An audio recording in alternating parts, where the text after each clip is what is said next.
এই যে টিভির নিচ দিয়ে আজকে ব্রেকিং নিউজ যাচ্ছে, আপনি এখন এসে দেখেন আর অসি প্রদীপ আর সিদ্দিক কি সত্য কথা বললেই সিদ্দিক হয় না মানুষ। সত্যকে সত্য বলে জানার পরে যারা দ্বিধাহীন চিত্তে প্রশ্ন ছাড়া গ্রহণ করে নিতে পারে তার নাম সিদ্দিক। হযরতে আবু বকর পর্যন্ত তিনি ছিলেন, কিন্তু জানি যখন মেরাজের এই কাহিনীকে সত্যকে সত্য জানার পরে কোনো প্রশ্ন ছাড়া দ্বিধাহীন চিত্তে মেনে নিয়েছিলেন, বিশ্বাস করেছিলেন। বিশ্বনবী ওই দিন তাকে বলেছিলেন, তুমি আবু বকর শুধু না, আজকে থেকে আবু বকর সিদ্দিক। ওয়াতলু আলাইহিম নাবা বানাই আদম বিল হক। হে নবী, আপনি আপনার উম্মতদের কাছে আদম নবীর সন্তানদের কাহিনীটা যথাযথভাবে তেলাওয়াত করে শোনান। আমাদের প্রশ্ন হচ্ছে, যখনকার কাহিনী ওই সময় আমাদের পৃথিবীতে আসার কোনো খবর আছে? বলেন বলেন। মায়ের পেটেও আসে নাই, শুধুমাত্র আদম নবীর পৃষ্ঠদেশ থেকে আল্লাহ বের করে আমাদেরকে রেখে দিয়েছিলেন এতটুকুই। ওই কাহিনী এখন হাজার হাজার বছর পর আমাদেরকে আল্লাহ যথাযথভাবে শোনাতে চান কেন? কারণ কিয়ামত পর্যন্ত ওই সময়টা মানুষের ভেতরে অতিলকাল আইয়ামুন নুদাউিলুহা বাইনান নাস। মানুষের ভেতরে এই সময়টা আবর্তিত হবে, ঘূর্ণময় থাকবে, ঘূর্ণমান থাকবে। একটা দিনের পরে আর একটা দিন যেমন আসে, আদম নবীর জামানায় যে ঘটনা ঘটেছিল তার সন্তানদের ভেতরে কিয়ামত পর্যন্ত এরকম ঘটনা ঘটতেই থাকবে। একটু খেয়াল করে শুনবেন, আমি গতানুগতিক কথা বলি না। কি হয়েছিল ওই সময়? আল্লাহ পাক বলেন, ইযে ক্বাররাবা কুরবানান ফাতুকবিলা মিন আহাদিহিমা ওয়া লাম ইউতাকাব্বাল মিনাল আখার। ওই জামানায় কোরবানির নিয়ম ছিল এরকম চাটিয়াল ময়দানে, এই খালি ময়দানে মাঠের ভেতরে পশু জবাই করে রেখে আসা লাগতো। যার কর্মজীবন হালাল, যার জীবন পবিত্র, যার সম্পদ হালাল, আকাশ থেকে আগুনের ঝলক এসে ওইটা পুড়িয়ে ফেলতো। এলাকার মানুষ বুঝতো যে লোকটা আসলে সৎ, এর ব্যবসা বাণিজ্য কর্মজীবন হালাল। কিন্তু যারটা আগুনের ঝলক এসে পুড়িয়ে ফেলতো না, ভাবে পড়ে থাকতো, এলাকার মানুষ বুঝতো যে আসলে 2 নাম্বার। আমার মনে হয় ওই শরীয়ত যদি এখন থাকতো, বাংলাদেশে বহু হাজি ধরা খেত। ঠিক যারা বলছেন আমরাও খেতাম, কে কথা বলে না? বহু মানুষ আমরা ধরা খেয়ে বসে থাকতাম, যেন পড়ে থাকতো। আমার বউ জানতো যে কারে নিয়ে বসবাস করছি, এ তো 2 নাম্বার।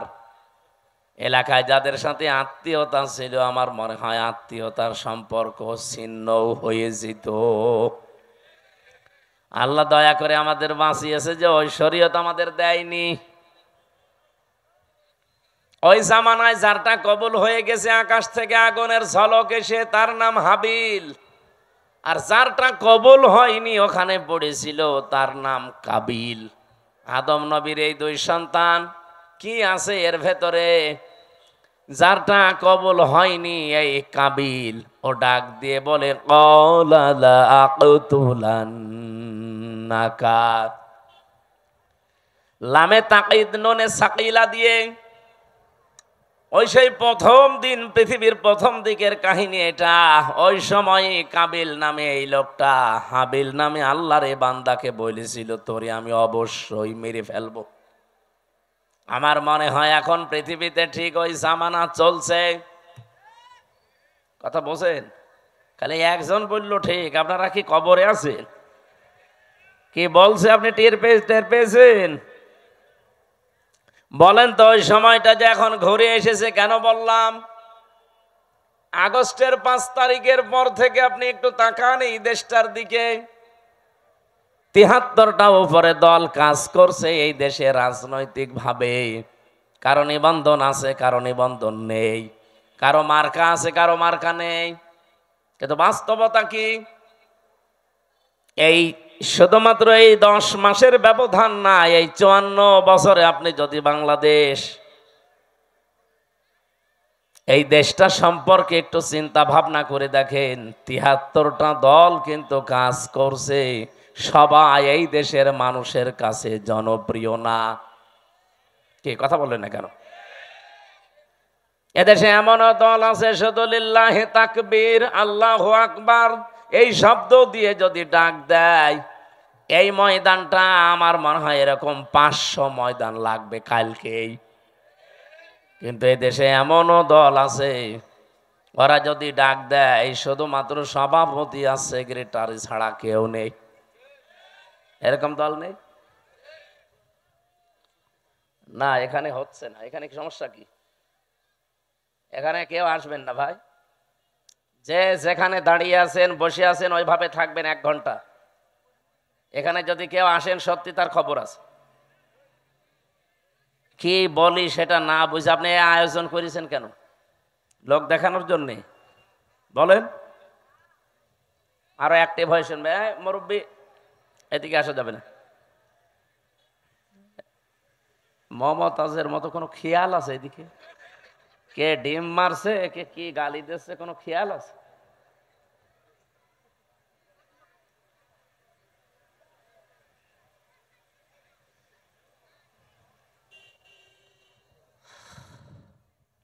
রাজশাহীবাসী এই 54 বছরে মানুষের জন্য নিজের ইমানের উপরে চলতে গিয়ে কত মানুষ এই দেশে আজ জনপ্রিয় হয়ে গেছে।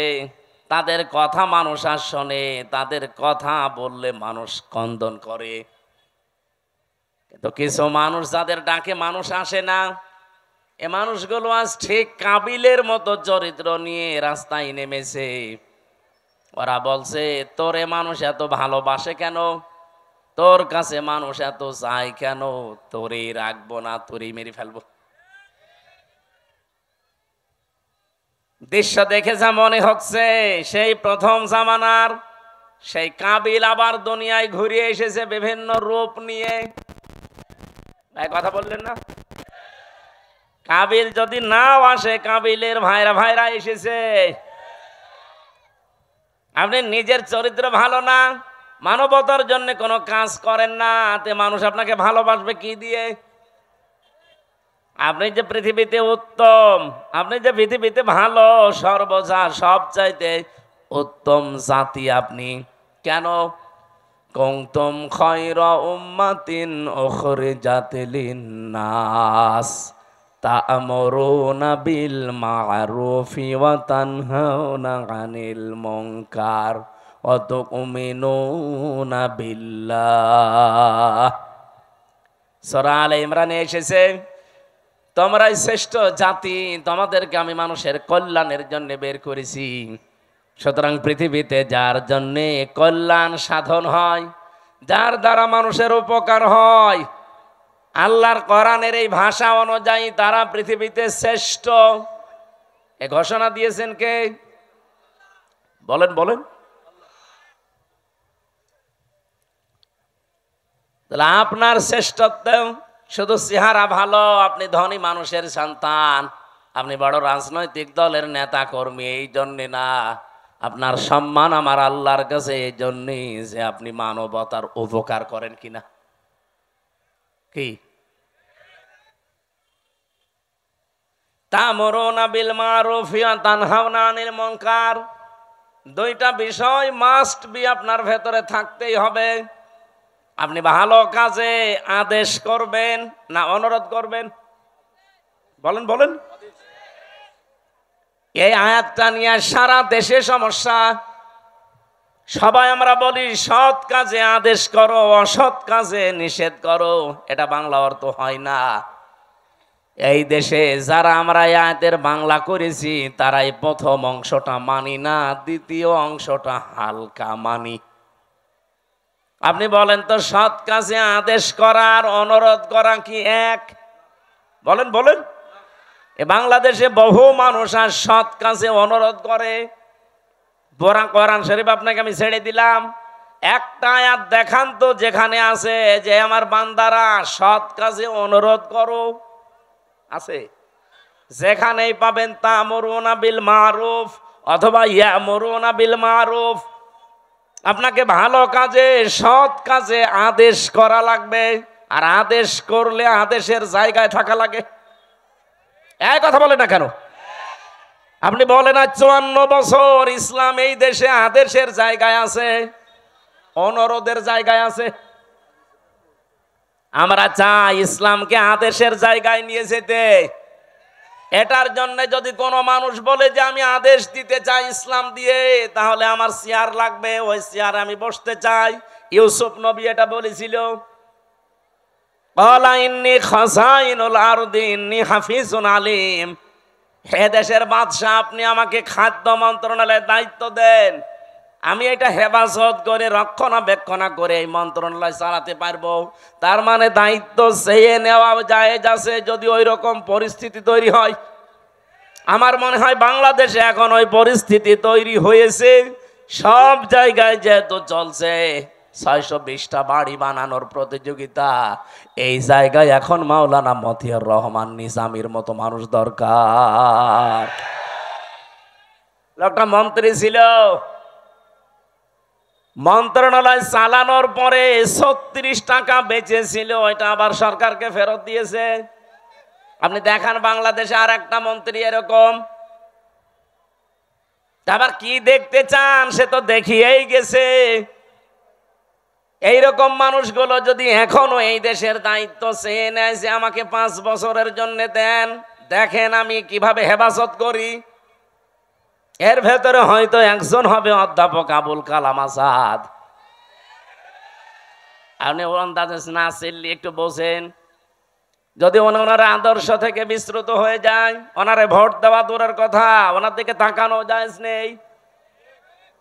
কিন্তু উনি সেই শপথ বাক্য পাঠ করেছিলেন, ক্বালা ইন্না সলাতি ওয়া নুসুকি ওয়া মাহইয়ায়া ওয়া মামাতি লিল্লাহি রাব্বিল আলামিন।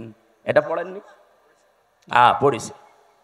এটা যারা পড়েছে, 4টা কথা আল্লাহকে বলা লাগে যে আল্লাহ, আমার নামাজ, আমার কোরবানি, আমার জীবন, আমি যে বেঁচে আছি, আমি যে মরে যাব, আমার জন্য না, সব আমি তোমাকে দিয়ে দিয়েছি। তাহলে এইরকম যারা শপথ নিয়ে মাঠে আছে, এই মানুষগুলো যদি এখন সত্যি দায়িত্ব চেয়েও নেয়, আল্লাহর কসম আমি কোরআন মাথায় নিয়ে বলতে পারি, এই মানুষ জীবনেও তার নিজের জন্য না কিছু করলে সে আল্লাহর জন্য, মানবতার জন্য করতে চায়।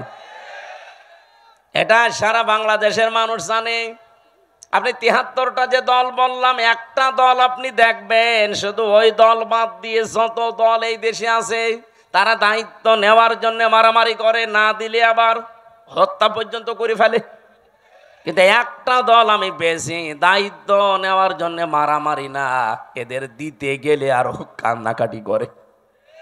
আমি কি বেশি বললাম না বানিয়ে বললাম? এটা সারা দেশে বাংলাদেশের মানুষ জানে না। জেলা সভাপতি হওয়ার জন্য মানুষ মারামারি করে, এমনকি বিপক্ষে যারা আছে মেরে ফেলে। অথচ বাংলাদেশ জামাত ইসলামী, ইসলামী ছাত্র শিবির, ইসলামী ছাত্রী সংস্থা, আমি নিজে দেখেছি, জেলা সভাপতি, জেলা আমির হওয়ার জন্য দায়িত্ব দিতে চায়, নেওয়া তো দূরের কথা, আর কান্দে। অন্যান্য জেলা আমির, জেলা সভাপতি যারা হয়, তাদের তো উপায় আছে বিভিন্ন, আর এই দলটায় উপায় না, আরো নিজের যা আছে সব বিলিয়ে দেওয়া লাগে। এই জন্যই তো কান্দে যে আমি একই করছি, যা ছিল অন্তত এগুলোও থাকবে না, সব চলে যাবে। সব চলে যাওয়ার পরও এদের কোনো দুঃখ নেই, কারণ ওরা এই কথা বলে এ রাস্তায় এসেছে যে আমার নামাজ, আমার কোরবানি। এখানে নুসুক শব্দের অর্থ 3টা। নুসুক মানে কোরবানি করা, নুসুক মানে হজের কার্যকলাপ এখন যেটা চলছে, নুসুক মানে ইবাদত বন্দেগী। আমার যত কিছু সব তো আমি আল্লাহকে দিয়েছি, এখন আমার নিজের বলতে আর কিচ্ছু নেই। কথা বলেন ঠিক কিনা? এই জন্য এই মানুষগুলো কাঁদে। তাহলে ভালো কাজের আদেশ, এটা আদেশের জায়গায় না থাকলে জীবন অনুরোধ করে ভালো কাজ করা যায় না।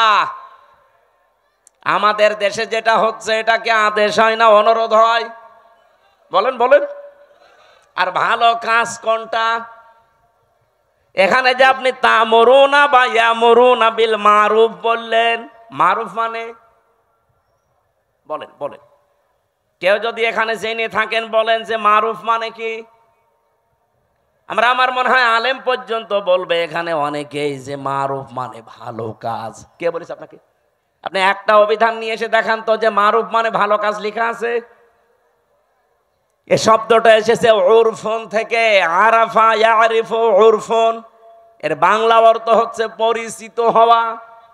আদম আর হাওয়া যেই ময়দানে 350 বছর কন্দন করার পরে এক জায়গায় পরিচিত হয়েছিলেন, ওই জায়গাটার নাম আরাফাতের ময়দান। বাংলা অর্থ কি? পরিচিত হওয়ার জায়গা। কি বুঝলেন এখান থেকে? আল্লাহ যে বারবার কোরআনে দিলেন যে ভালো কাজের আদেশ দাও, বাংলা অর্থ এটা না, পরিচিত কাজের আদেশ দাও। পরিচিত কাজ কি বলেন? খালি তাফসীর শুনতে আসা না, কিছু ভেতরে থাকা লাগবে। পরিচিত কাজ কি? আপনি কখন পরিচিত হয়েছেন ওই কাজের সাথে? কোন দিন আপনার ওই কাজের সাথে পরিচয় ঘটেছে, আপনাকে এখন মেলানো লাগবে। এবারের দিকে তাকান, ক্লাস চলছে। এই যে তা'মুরুনা বিল মারুফ বা ইয়ামুরুনা বিল মারুফ, তোমরা নির্দেশ দাও, আদেশ করো পরিচিত কাজগুলো। পরিচিত কাজ কি? কখন পরিচয় হয়েছে আপনার সাথে? কিভাবে পরিচয় করেছেন বলেন? এখন যদি আমি প্রশ্ন করি, আলেমরা ছাড়া তো কেউ এখানে বলতে পারবে না যে পরিচিত কাজ কি, আর কখন আমি এ পরিচিত কাজের সাথে আসলে পরিচয় হলাম। পারবেন বলতে? না। কোরআন শরীফে এই শব্দটা কতবার আছে কোনদিন চিন্তা ভাবনা করে পড়েননি? শুধু পড়ে গিয়েছেন সওয়াবের নিয়তে। হ্যাঁ, নিয়তে সওয়াব আপনার হয়েছে, কিন্তু যে উদ্দেশ্যে আল্লাহ এটা নাজিল করেছিলেন তার পারপাস আদায় হয়নি। এই জন্যে তো দেশে এখন এই অবস্থা। আমরা এইটাই বোঝাতে চাই যে আমরা পরিচিত কাজের আদেশ করব, আর পরিচিত আমি হয়েছি ওই কাজের সাথে কবে?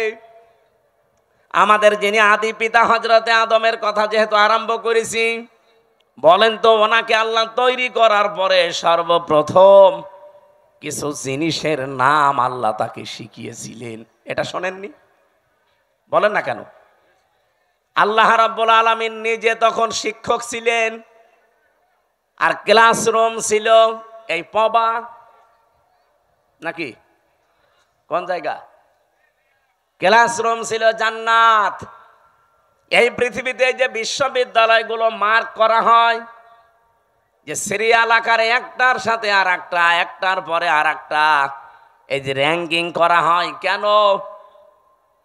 এই দুনিয়াতে এখন 257টা দেশে 1000 বিশ্ববিদ্যালয়ের যে তালিকা দেওয়া আছে, তার ভেতরে বাংলাদেশের একটাও নেই, রাজশাহী ভার্সিটিও নেই। তাহলে কি এখানে লেখাপড়া এর চাইতে মানে এখানে হয় না? বা যে 1000-এর তালিকা ওখানে কি এমন হয়? কয়েকদিন আগে আমি মালয়েশিয়া ছিলাম, ওখানে যতগুলো বিশ্ববিদ্যালয় আছে মাত্র একটা ওই 1000-এর ভেতরে স্থান পেয়েছে। ওই দেশে আমাদের চাইতে প্রায় 5 ডবল বড় মালয়েশিয়া।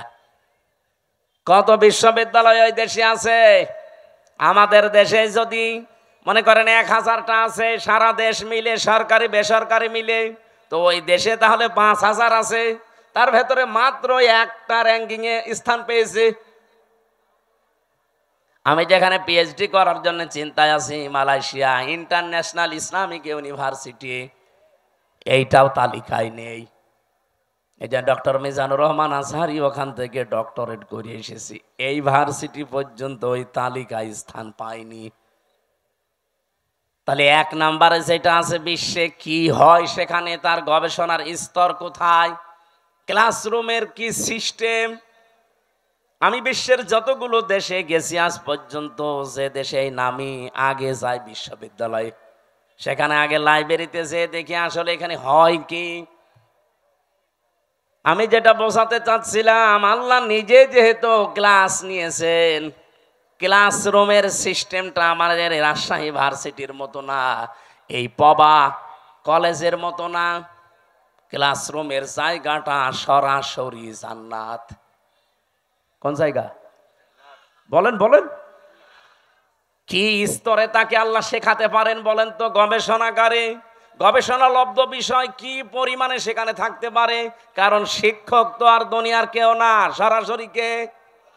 আর ছাত্র আমির হামজা না, ছাত্র উজ্জ্বল না, ছাত্রকে আদম নবী, একজন নবী। কোনদিন ভেবেছেন যে ওই দিন আল্লাহ কি শিখিয়েছে তাকে? কোরআনে কারিম আমাদের জানাচ্ছে, ওয়াল্লামা আদামাল আসমা কুল্লাহা। এই যে ইসমের বহুবচন আসমা, আল্লাহ পাক তাকে শিখিয়েছিলেন বিভিন্ন নাম। আমরা এ পর্যন্ত জানি, আমার মনে হয় এখানে আলেম পর্যন্ত অনেকে জানে না এখানে এসএমের বহুবচন আসমা দিয়ে আল্লাহ আসলে জানাতে চেয়েছে কি।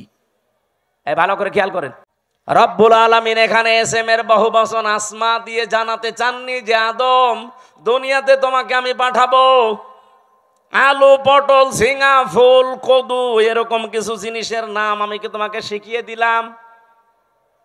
এটা বলেছিলেন? বলেন বলেন। আর এটা যদি বইলেও থাকে, আপনার কি মনে হয় যে এরকম কিছু এইরকম ক্লাসে শিখাতে পারে? এটা কি 1 2 3 4 এর ক্লাস? বলেন এই ক্লাস কি নার্সারি পেলে কেজি 1 এর ক্লাস? ক্লাস হচ্ছে কত হায়ার, সরাসরি আল্লাহ নিজের শিক্ষক। ছাত্র যেমন তেমন সলিমদ্দি কলিমদ্দি না, একজন নবী, আদম নবী। তাও আর ক্লাসরুম দুনিয়ার কোন কলেজ বিশ্ববিদ্যালয় না। ক্লাসরুম কোনটা? আরো জোরে বলেন। এই আয়াতটা কতবার পড়েছেন জীবনে? কোনদিন চিন্তা করেছেন যে আল্লাহ শিখিয়েছে আদমকে যত কিছুর নাম? এখানে নাম মানে এ আলু, পটল, কদু, বেগুন, ঝিঙা না। এই যে নাম মানে ওই মারুফ। পৃথিবীতে যত ভালো যত মন্দ সব কিছু আমার আল্লাহ ওই ক্লাসে তাকে একবারে শিখিয়ে দিয়েছিলেন। যত ন্যায় কাজের আদেশ, যত অন্যায় কাজের বাধা, সিস্টেম হতে পারে কি কি, সবগুলো আল্লাহ আমারু বিল মারুফ নাহি আনিল মুনকার এর ভেতরে শিখিয়েছিলেন। ক্লাসরুম ওই একদিন। এবার প্রশ্ন আসতে পারে, তাহলে আমাদের জন্য কেন তা'মুরুনা বিল মারুফ? আছে, কারণ ওই দিন আমরা আদম নবীর পিঠে ছিলাম। ওই দেখো দা রব্বুকা মিন বানি আদম মিন যুহুরিহিম যুররিয়াতাহুম। আল্লাহ পাক বলেন, আমি আদম নবীর পৃষ্ঠদেশ থেকে তার সন্তান ছেলে মেয়েদেরকে সব একবারে বের করে নিয়েছি। যেহেতু ক্লাসরুমের ভেতরে আমরা বাবার পিঠের ভেতরে ছিলাম, আল্লাহ পিঠ থেকে একবারে বের করে নিলেন। ওই ক্লাসরুমে আল্লাহ যা যা শিখিয়েছিলেন আমার বাবাকে, অটোমেটিক সন্তান হিসাবে আমরা একবারেই ওগুলো শিখে ফেলেছি। এই যে দুনিয়ায় আসার পরে কেউ যদি লেখাপড়া নাও করে, কোনো জ্ঞান অর্জন নাও করে, তাও সে নিজের থেকেই বুঝতে পারে যে এটা ভালো কাজ, এটা খারাপ কাজ। এক কথা বলছেন না? এবার আমি প্রশ্ন করছি, পৃথিবীতে সবচাইতে ভালো কাজ কয়টা থাকতে পারে? যেহেতু গুরুত্বপূর্ণ একটা বিষয় আল্লাহ নিজে শিক্ষক হয়ে শিখিয়েছেন, ওই দিন আদম নবীকে আমার আল্লাহ যে এসএমের বহুবচন আসমা সব কিছুর নাম শিখিয়েছিলেন। এই কুল্লাহা সব কিছুর নাম বলতে যত ভালো কাজ, ন্যায় কাজ, যত অন্যায় কাজ, মন্দ কাজ, এগুলোর থিওরি কি হতে পারে, এগুলো কি করে আদেশ দেওয়া লাগে, কি করে বাধা দেওয়া লাগে, সবগুলোর সিস্টেম আল্লাহ ওই একদিন এক ক্লাসে বাবাকে শিখিয়েছে। আর সন্তান হিসাবে আমরা অটোমেটিক ওগুলো পেয়ে গেছি। এইরকম ভালো কাজ অন্যায় কাজ আছে পড়া কোরআন শরীফে 500। কয়টা বলেন বলেন? এই 500টা ভালো কাজ, ন্যায় কাজ, 500টা অন্যায় কাজ, এই বাংলাদেশের সবগুলো চলছে? বলেন না। ভালো কাজের একটা আপনি দেখান যে এটা ভালো কাজ চলছে। আমি যে 500টা ভালো কাজ কোরআন শরীফ থেকে বের করতে পেরেছি, একটাও এই দেশে চলে না। তা আপনি কি শিখে আসলেন ওই ক্লাসে? আপনি যে উত্তম এই পৃথিবীতে শ্রেষ্ঠ কুনতুম খায়রা উম্মাতিন উখরিজাত লিন-নাস, আপনাকে বের করাই হয়েছে মানুষের কল্যাণের জন্য। কি কল্যাণ করবেন? ওই ভালো কাজগুলো, ন্যায় কাজগুলো যদি নাই জানেন, ওইটা জানার জন্যই তো কোরআনের কাছে আসতে হয়। আমি এবার একটা একটা করে যদি ভালো কাজের বর্ণনাও দিতে থাকি, ন্যায় কাজের, বলেন তো যে জেনা করা এটা ভালো কাজ না অন্যায় কাজ? আরো জোরে বলেন। এই অন্যায় কাজে কি নিষেধ করবেন না অনুরোধ করবেন? হ্যাঁ, বাংলাদেশে নিষেধ পর্যন্ত করা যাচ্ছে না। আজ যারা নারী সংস্কারের নাম নিয়ে, সমান অধিকারের নাম নিয়ে ঢাকার রাজপথে পিঠ পেট সব খুলে যে আমরা সমান অধিকার চাই, এই কথা যারা বলছে, বলেন এরা প্রত্যেকেই বেশ্যা কিনা? ওরা নিজেরা বলছে আমরা চেয়েছিলাম হিস্সা, হয়ে গেছি বেশ্যা। তা আপনি আসলেও বেশ্যা? আপনার চেহারার দিকে তাকিয়েই দেখেন। কি সমস্যা কি আপনার? পানি কেন? কি দেওয়া লাগবে না আপনি নড়াচড়া করবেন না? ক্লাসে এরকম করেন মনে হয়? আপনার মাথা তো কিছু ঢুকবে না। এভাবে ক্লাস করা যায়?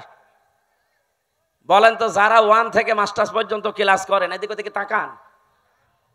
কি বলছে ওটা আত্মস্থ করা লাগবে না? সারা জীবন খালি মারুফ মারুফ শুনেছেন, মারুফের বাংলা অর্থ জিজ্ঞাসা করলেও বলতে পারছেন না। কি ক্লাস করছেন আপনি?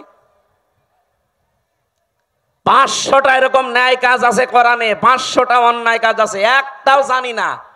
খালি তা'মুরুনা বিল মারুফ তানহাউনা আনিল মুনকার শুনে যাচ্ছে, সে জন্মের পর থেকে আমল শুনছি। অথচ এটার সাথে পরিচিত হয়েছি কবে আমরা তাও জানি না। কিভাবে হয়েছি আমরা তাও জানি না। আজ আমরা যে শ্রেষ্ঠ জাতি পৃথিবীতে, কেন শ্রেষ্ঠ হলাম তাও জানি না। যার কারণে শ্রেষ্ঠ ওইটাই নেই, আপনি আন্দাজে দাবি করলে হবে? এই জন্য ন্যায় কাজ অন্যায় কাজ এটা আপনাকে এই মুহূর্ত থেকে জানা লাগবে। আমি নিজে আমার প্র্যাকটিক্যাল লাইফে দেখলাম। জেলে যাওয়ার আগে আমি 20 সালে গ্রামে একটা জেনা হয়েছিল। 2 জনই বিবাহিত এবং বিবাহিতা, তাদের সাক্ষী এবং প্রমাণও 4 জন ধরা পড়ে গেছে।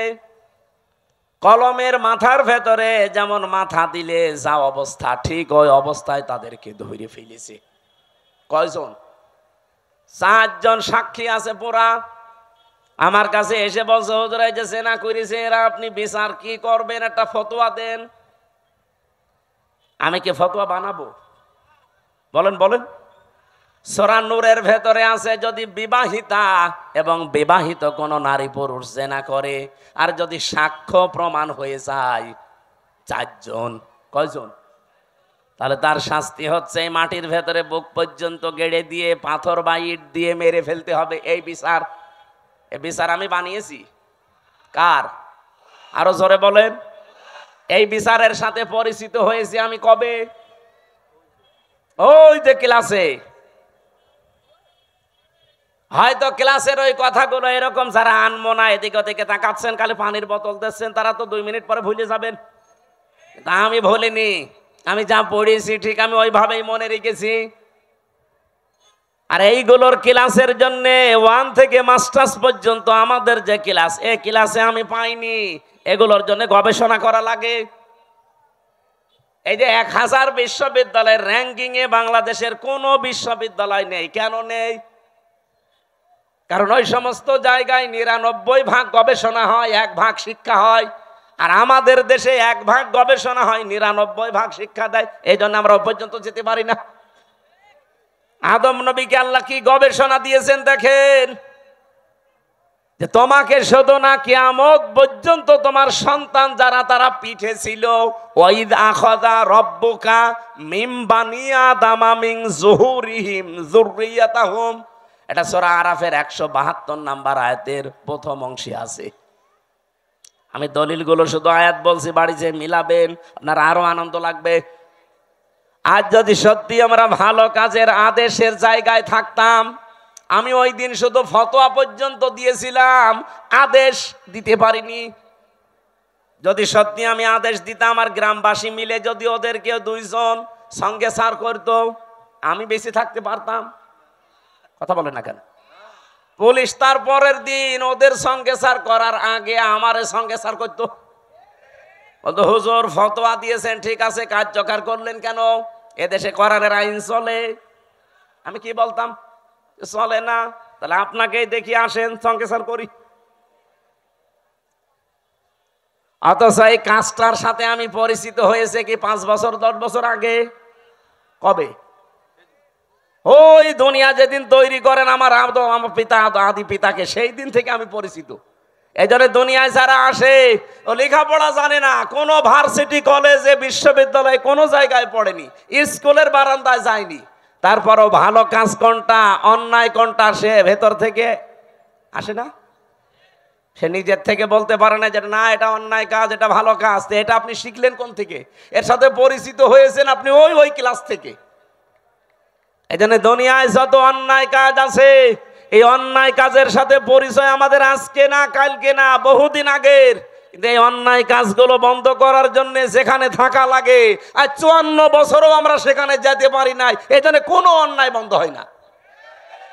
ওই জায়গায় যাওয়ার জন্য আজ বাংলাদেশ চেষ্টা করছে যে ওখানে যদি যেতে পারি, ভালো কাজ কোনটা ও মন্দ কাজ কোনটা ঠিক আমি তো আগেই জানি, ওগুলো শুধু এখন বাস্তবতায় রূপ দেব। আমি বললাম যাদেরকে যে ভালো কাজে বাংলাদেশে আদেশ নেই, অনুরোধ আছে। একদল আবার বলবে হুজুর আপনি আমাদেরকে খোঁচা দিলেন। আপনাদের খোঁচা দিয়েছি? আপনি তো আদেশ করতে জীবনেও পারেন না, আপনি তো অনুরোধ করেন, চলো ভাই সলিমুদ্দিন নামাজ পড়তে যায়। এটা কি আদেশ না অনুরোধ? বলেন বলেন। ইসলামের কোন কাজ অনুরোধ আছে? নেই। সব কাজ ডু ইট, এটা কর, এইরকম আদেশ। এবার আসেন ওয়ায়ানহাউনা আনিল মুনকার, যারা অন্যায় কাজে বাধা দেয়। আমরা বলি যে অন্যায় কাজে নিষেধ করে। কে বলেছে আপনাকে? অন্যায় কাজে এখানে বাধা দেওয়ার নিষেধ করা এক জিনিস না। ও বাবা সলিমুদ্দিন এই গাছটা কেটো না, এটা নিষেধ করলাম। কিন্তু এটা যদি মানে বাধা দিতে হয়, তাহলে যে ওই গাছ কাটবে তার চাইতে আমার শক্তিশালী হওয়া লাগবে। এক কথা বলেন না কেন? এদেশে এরকম শক্তিশালী জায়গায় আমরা আছি। তাহলে চাঁদাবাজি যারা করে, এখানে যে যদি বলে ভাই না এ কাজ ভালো না, আস্তাগফিরুল্লাহ, ও বলবে রাখেন আপনার আস্তাগফিরুল্লাহ, টাকা দেন। আমরা আজ অন্যায় বন্ধ করার জন্য যে বাধার প্রাচীর তৈরি করা দরকার, যে সিস্টেমগুলোতে যাওয়া দরকার, ওই লাইনে আমরা নেই। এই জন্য আজ এই দেশে কোনো অন্যায় এখনো পর্যন্ত বন্ধ নেই, প্রকাশ্যে গোপনে চলছে। আমার কুষ্টিয়াতে কালকে কুমারখালী থানায় গাছি কালুর চম্পাবতীর গান হয়তো অর্ধ উলঙ্গ নাচ, এগুলো চলছে আবহমান কাল থেকে। এবার বাংলাদেশ জামাত ইসলামী ইসলামী ছাত্র শিবির বলেছে না, আমাদের এই থানায় এই এরিয়ার ভেতরে এই গনার কাজ আমরা করতে দেব না। নিষেধ শুধু না, বাধার প্রাচীর তৈরি করেছে, প্রতিবন্ধকতা সৃষ্টি করেছে। এখন এদের চাইতে যারা আরেকটু উপরে আছে বসে কি এই 2 দল লেগে গেছে। কালকে হাসপাতালে দেখেন কত মানুষ ভর্তি। আমার তো মনে হচ্ছে এখনো পর্যন্ত দেশে কেউ হাবিল কেউ কাবিল কাজ করছে। এ রাজশাহীতে নদী নেই, কি নাম কি? পদ্মা। পদ্মায় যে স্রোত চলে, আমি আর আবুল কালাম আজাদ সাহেব যদি বলি এই স্রোত বন্ধ হয়ে যা, সূরা ফাতিহা পড়ে ফু দিয়ে দিলাম, হবে?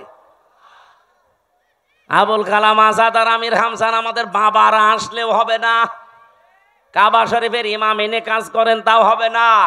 এই স্রোত বন্ধ করার জন্য প্রাচীর দেওয়া লাগবে, বাঁধ দেওয়া লাগবে, প্রতিবন্ধকতা সৃষ্টি করা লাগবে। এটা বুঝেছেন? এটা বুঝেছেন? 500 অন্যায় কাজ চলছে এই দেশে এখনো পর্যন্ত। একটাও বন্ধ করার জন্য সে বাধার প্রাচীর নেই, বাঁধ নেই। এমনকি আমরা যে এখানে শক্তিশালী হয়ে দাঁড়াবো সেই পর্যায়েও এখনো যেতে পারিনি। তে আমরা উত্তম হলাম কি দিয়ে?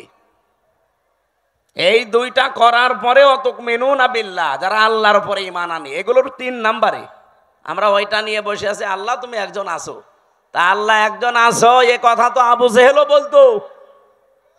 কি আপনি কি মনে করেন যে আবু জেহেল কোনোদিন বলে না যে আল্লাহ একজন আছে? না, ও প্রতিদিন বলতো। কাবা শরীফে বদরের ময়দানে যাওয়ার আগে কাবার গিলাফ ধরে বলছে, আল্লাহ তুমি একজন আসো, আমি জানি। আজকে মোহাম্মদের বিরুদ্ধে অস্ত্র নিয়ে যাচ্ছি যুদ্ধ করার জন্য বদরের ময়দানে, সত্যের পক্ষে যে আছে তাকে তুমি বিজয় দিও। ওর দোয়াও কবুল হয়ে গেছে, কারণ ও তো সত্যের পক্ষে ছিল। বলেন বলেন। তা আপনি যদি মনে করেন এই প্রথম দুইটা তা'মুরুনা বিল মারুফ নেই, তানহাউনা আনিল মুনকার নেই, তুমিনুনা বিল্লাহ করে বসে আছেন, তো প্রথম দুইটা মানা লাগবে না? আমরা যে শ্রেষ্ঠ, এই শ্রেষ্ঠত্বের কারণ এইগুলো। আজ এই জায়গাগুলোতে যাবার জন্যে ইসলামপন্থী যারা, তারা যদি চেষ্টা করে, যদি কেউ খারাপ মনে করেন যায় এদের রাজনীতি করার শখ, এদেরও চেয়ারের লোভ, এরা চেয়ারে যেতে চায় আপনার মতো 620টা বাড়ি বানানোর জন্য না, এরা যেতে চায় এই দেশের মানুষের ভাগ্য উন্নয়ন করার জন্য। এদের যদি এরকম শখ থাকে যে আমি 620টা বাড়ি বানাবো, একটাও ভোট দেবেন না।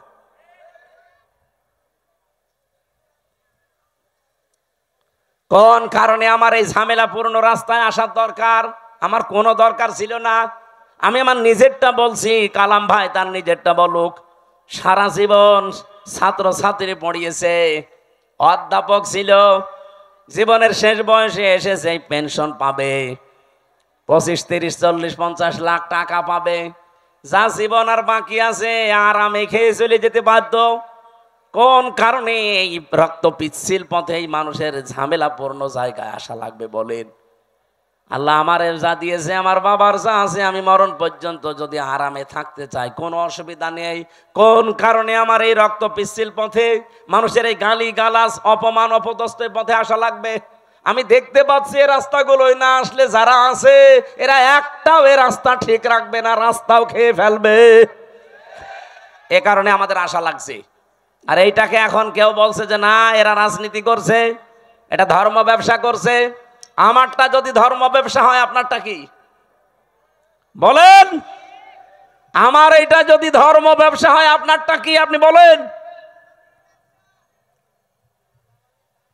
আপনি তো 5 বছর পরে ঠিকই মমতাজের মতো হয়ে যাবেন, 5 বছর পরে ঠিকই আপনি সালমান এফ রহমানের মতো হয়ে যাবেন, কিন্তু 5 বছর পরে আমি সালমান এফ রহমান না, আমার মনে হয় যা আছে এর চাইতে আরো 3 ভাগের 2 ভাগ চলে যাবে। সত্য কথা এইটাই, আপনার কাছে খারাপ লাগলেও বাস্তবতা এটাই, কারণ প্রমাণ হয়ে গেছে। মাওলানা মতিউর রহমান নিজামী আর আলে আহসান মুজাহিদ রহমতুল্লাহ আলাইহি জীবনে তারা প্রমাণ করে দেখিয়েছে যে ইসলামের উপরে টিকে থাকলে অবস্থা এই হয়। তারা যদি লাইনে না এসে নিজেরা শুধু মসজিদের ইমামতি করে চলে যেত, জীবন কাটিয়ে চলে যেতে পারত। কি দেখিয়েছে আপনি দেখেছেন, তামাম দুনিয়া অবাক হয়ে আছে আজ পর্যন্ত। এই বাংলাদেশে দৃষ্টান্ত এই 54 বছরে কেউ দেখাতে পারে নাই যে মন্ত্রীর দায়িত্ব পালন করে আবার 36 টাকা ফেরত দেয়। আপনি বলেন তো কে আছে দেখান, আমি সেখানে যাব। আর আজ শাহীবাসী যেহেতু হযরত ইব্রাহিম আদম আলাইহিস সালাম তার সন্তানের কাহিনী আমাদেরকে আল্লাহ শোনাতে বলেছিলেন, আজ হাবিলের মতো কিছু মানুষ আমরা তৈরি হয়েছি। নিজেদের জীবনে পরিষ্কার পরিচ্ছন্ন করে, কর্মজীবন পরিষ্কার পরিচ্ছন্ন রেখে আজ আমরা মানুষের আস্থা ভাজন অলরেডি হয়ে গেছি। কিন্তু কাবিল যেটা, ও নিজেকে নিজে সংশোধন না করে, ওরটা কেন কবুল হয়নি ওগুলো আবিষ্কার না করে আমারটা হয়েছে, ও আমাকেই মেরে ফেলতে চায়। এরকম কাবিল দেশে নেই, এক কথা বলেন নেই। আমরা এখন হাবিলের ভূমিকায় থাকতে চাই। ওই দিন হাবিল বলেছিল ক্বালা ইন্নামা ইয়াতাকাব্বালুল্লাহু মিনাল মুত্তাকিন। এখানে যারা আরবি গ্রামার বোঝে জিজ্ঞাসা করেন ইন্নার পরে যদি মা আসে বাংলা অর্থ দাঁড়ায় একমাত্র, কেবলমাত্র, শুধুমাত্র, হবেই হবে, এইটাই, এরকম 33টা অর্থ আছে।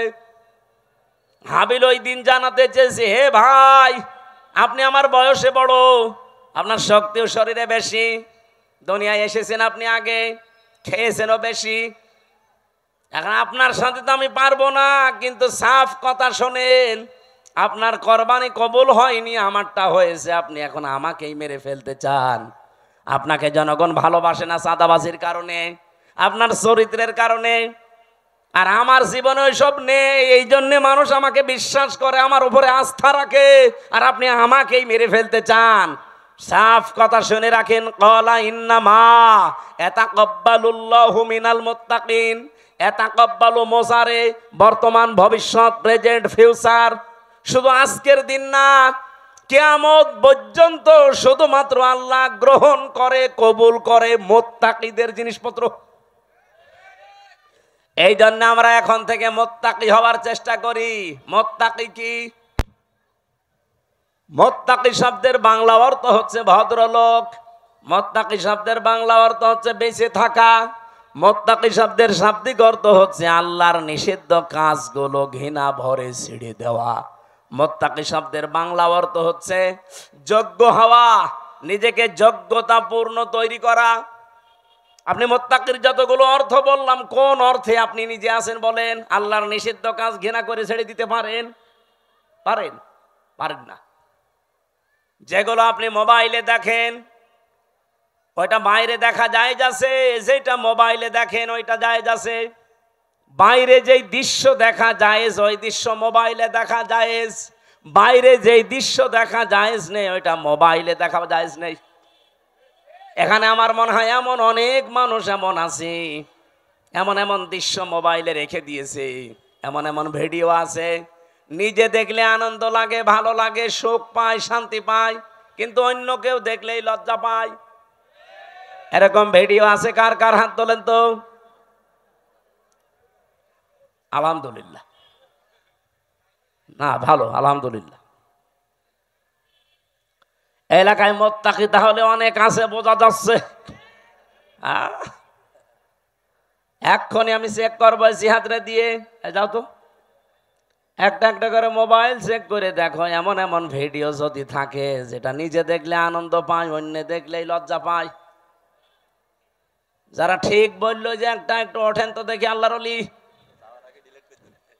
যাওয়ার আগে ডিলিট করে দেবেন। মুত্তাকি হওয়া ছাড়া কিছুই কবুল হবে না জীবনে। আদম নবীর সন্তান হাবিল এইটা জানিয়েছিল তার ভাইকে। এজন্য আজ যারা কাবিলের ভূমিকায় আছেন, জোর করে, জবরদস্তি করে, উল্টাপাল্টা করে, শক্তি দেখিয়ে, সন্ত্রাসী কায়দায়, আবার অনেকে চেষ্টা চালাচ্ছে যে যাব। কোথায় যাবেন? যাবেন কি করে? আপনি আপনি মুত্তাকি হন নাই তো আপনাকে জনগণ গ্রহণ করবে না, আল্লাহ তো গ্রহণ করবেই না। এই জন্য জাল মাল দিয়ে চেষ্টা করে যাচ্ছি যে আমরা মুত্তাকি হব। আমাদের পূর্বপুরুষরাও মুত্তাকি ছিল। এই কথা বলেন না কেন? তারা অন্যায় অবৈধ কাজ যেমন ঘৃণা ভরে ছেড়ে দিয়েছে, তারা নিজেকে যোগ্যতা সম্পন্ন তৈরি করেছে। অনেকে বলে হুজুররা কিছু চালাতে পারবে না, চালাতে পারে নাই। কৃষি মন্ত্রণালয়, শিল্প মন্ত্রণালয় নিখুঁত ভাবে চালিয়েছে, আর এমন নিখুঁত ভাবে চালিয়ে দেখিয়েছে, বাংলাদেশে ইতিহাস হয়ে আছে শিল্প মন্ত্রণালয়টা। আজ পর্যন্ত কেউ রেকর্ড ভাঙতে পারে নাই। মাওলানা মতিয়ার রহমান নিজামী রহমতুল্লাহ আলাইহি যখন শিল্পমন্ত্রী ছিলেন, আমি নিজে ওই সময় দর্শনা মাদ্রাসায় পড়ি চুয়াডাঙ্গায়। ওই যে কেরুস মিল নাম শোনেননি? চিনির মিল, কেরুর মদ, ওই জায়গায় উনি গিয়েছিলেন। ওই সময় একজনকে পাঠিয়েছিলেন এমডি করে। এই যে সৎ মানুষ চেয়ারে থাকলে যে কি হয়, আর 54 বছরে সেখানে 1 টাকা লাভ হয়নি, অথচ ওই 5 বছরে 5 বার প্রত্যেকবার লাভ হয়েছে। সুবহানাল্লাহ বলতে পারেন নাই? এরকম মানুষগুলো শুধু শিল্প মন্ত্রণালয় না, যত মন্ত্রী আছে সব যদি এইরকম মানুষ হতো না, এ দেশটা ওই মালয়েশিয়ার মতো 2004 সাল থেকে দাঁড়িয়ে যেত। তো দাঁড়াবে কি করে? দাঁড়াবে কি করে? যাদেরকে দায়িত্ব দেওয়া হয় এত বড় চোর পৃথিবীতে নেই। 36,000 কোটি টাকা একটা দরবেশ চুরি করিস। ওর দিকে তাকালে আমার কোটে আমার সাথে দেখা হয়তো মাঝে মাঝে। এই 3 বছরই ওর সাথে বহুবার দেখা হয়েছে। মাঝে মাঝে দেখতাম ওর মাথার চুল থেকে পায়ের তালু পর্যন্ত, মানে পায়ের তালুর নিচে যেটা থাকে ওই যে স্যান্ডেল, ওইটা পর্যন্ত সাদা। আমার মনে হয় ভেতরেও সাদা। ভেতরেটা তোর বলা যাচ্ছে না, ভেতরেও সাদা। চুল সাদা, ওর দাড়ি সাদা, জামা সাদা, পায়জামা সাদা, কোটি সাদা, এমনকি স্যান্ডেলও সাদা। আর ভেতরেটা সাদা নাতে কালো, ওটাও সাদা। কিন্তু একটা জিনিস ছিল একেবারে কালো কুচকুচে, মনটা। এক কথা বলেন না কেন? এই শয়তান বলেছে যে কোরআনের সমস্যা আছে। ওর তো ফাঁসি হওয়ার দরকার ছিল ওই সময়।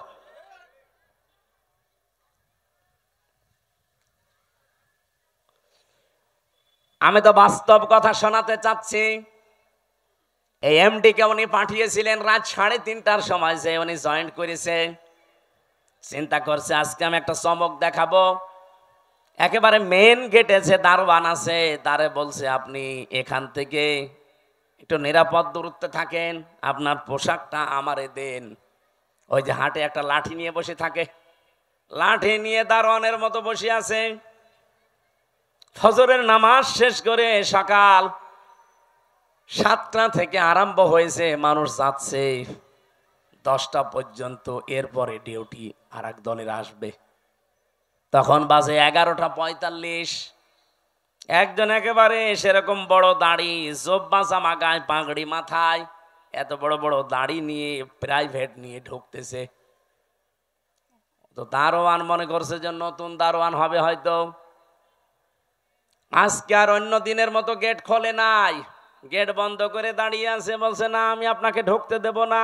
এই দারোয়ানের বাচ্চা, আপনি যাই বলেন না কেন, এখন বাজে কত? আপনার তো এখানে আসার কথা 10টায়, এখন বাজে 11:45, 1 ঘন্টা 45 মিনিট লেট আপনার। আপনি যদি আমার চাকরি খেয়েও ফেলেন আমি আপনাকে আজ ঢুকতে দেব না। এখন দারোয়ানের সাথে মারামারি করবে।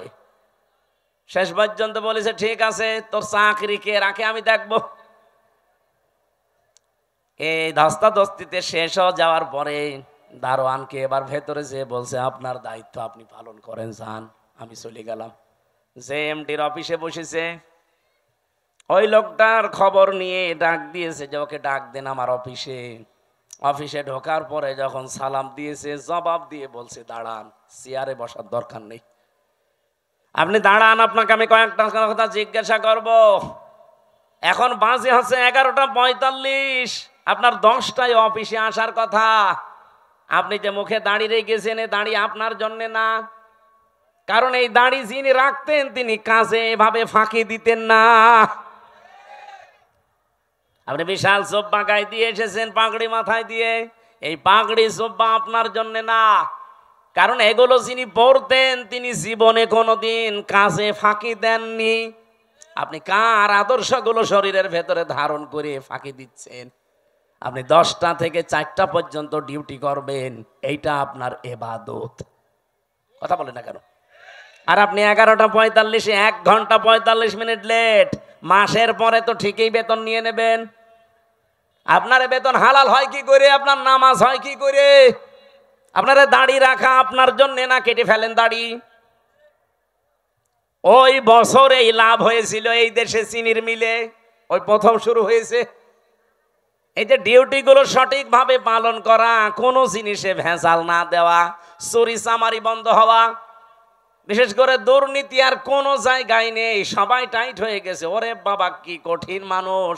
1 বার 2 বার 3 বার সিগন্যাল দেয়, 3 বারের পরে যদি সংশোধন না হয় জনমের মতো ওরে বিদায় করে দেয়। একবারে ভয় দেখিয়েছে, সারা দেশে যত চিনির মিল সব টাইট হয়ে গেছে। কারণ ওনার উপরে যে আছে, যিনি পাঠিয়েছেন তিনি তো সাধারণ মানুষ না, মাওলানা নিজামী সরাসরি পাঠিয়েছে ওনারে। বলেন তো যে এই বাংলাদেশে যে ইতিহাস তৈরি করে গেল, এখন যদি আবার ওই রকম আমরা তৈরি করে দিতে পারি, আল্লাহর কসম আমি দিয়ে বলতে পারি বাংলাদেশ ও মালয়েশিয়া সিঙ্গাপুরের মতো দাঁড়িয়ে যাবে। মালয়েশিয়া দাঁড়িয়েছে 2004 সালের পর থেকে, সিঙ্গাপুরও দাঁড়িয়েছে 2004 সালের পর থেকে, পাশাপাশি দেশ। আমি ঘুরে আসলাম কয়েকদিন আগে। এ বাংলাদেশের চাইতে কত ছোট সিঙ্গাপুর জানেন? এ রাজশাহী জেলা আমার মনে হয় এই মাথা থেকে ওই মাথা 70-80 কিলোমিটার হবে না? হবে না? কত? 80 কিলোমিটার এই জেলাটা, এ মাথা থেকে ও মাথা। অথচ সিঙ্গাপুর একটা দেশ, মাত্র 42 কিলো এই মাথা ও মাথা, চারিদিকে সাগর, মাছ বিক্রি করে খেত ওরা। কি অবস্থায় দাঁড়িয়েছে সিঙ্গাপুর আজ? 257টা দেশের ভেতরে যদি 10টা দেশ গণনা করেন, সিঙ্গাপুর একটা ধরা লাগবে। এ পর্যায়ে তারা গেছে শুধুমাত্র এই সৎ নেতৃত্বের কারণে।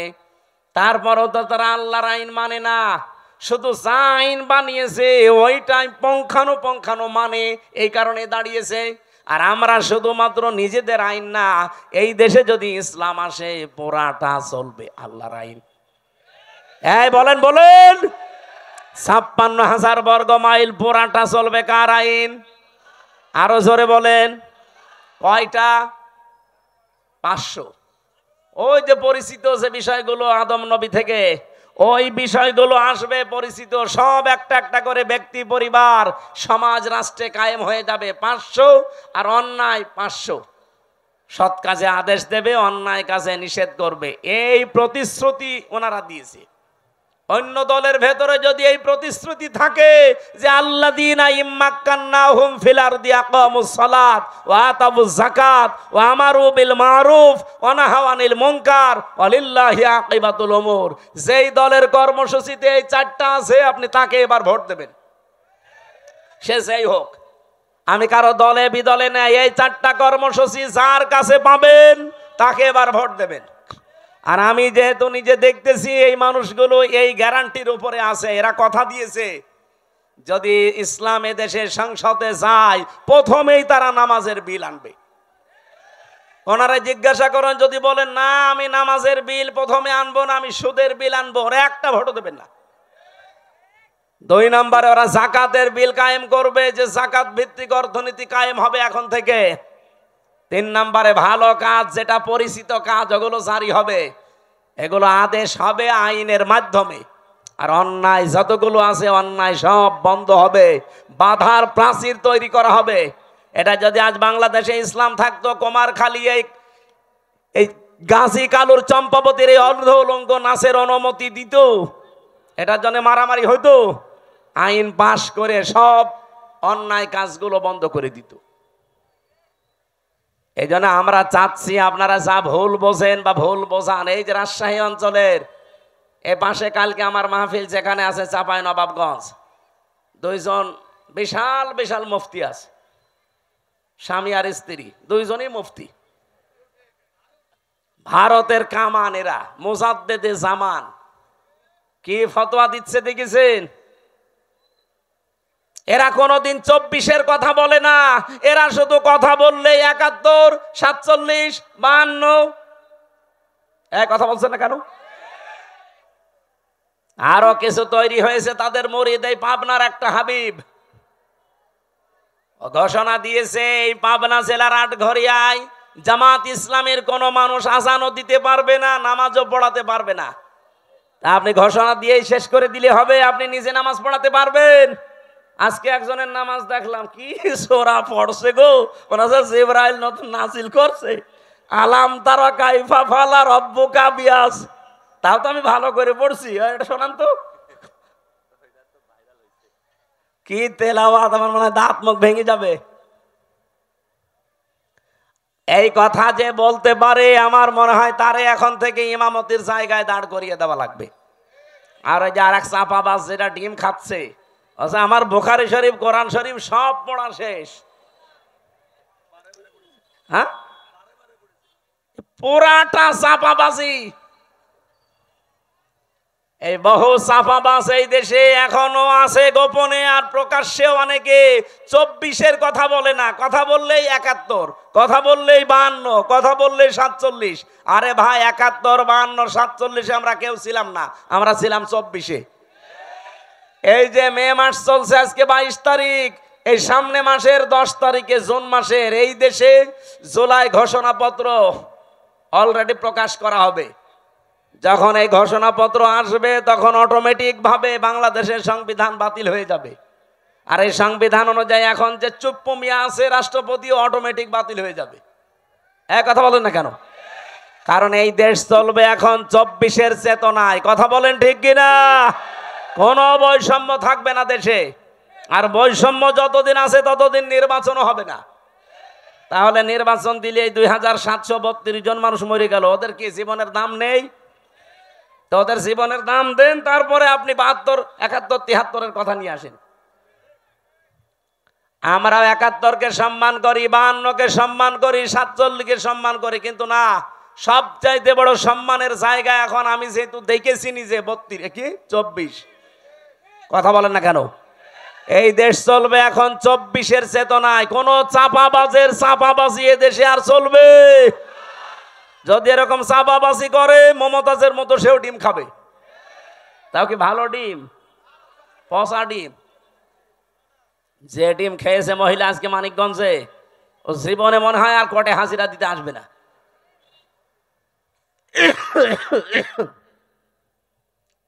আমার ভাইরা, এই জন্য আমাদের সতর্কতার বিষয় হচ্ছে আমরা এখন কাবিলের মতো না, আমরা এখন হাবিলের মতো অবস্থানে যাব। ভাই যা করেন করেন, আপনার ওই পায়ে পা দিয়ে ঝগড়া করতে চান, আমি এখন ঝগড়ার ভেতরে নেই, আমি আছি আমাকে সংশোধন করে জনগণের সামনে আস্থাভাজন হিসাবে তৈরি করা।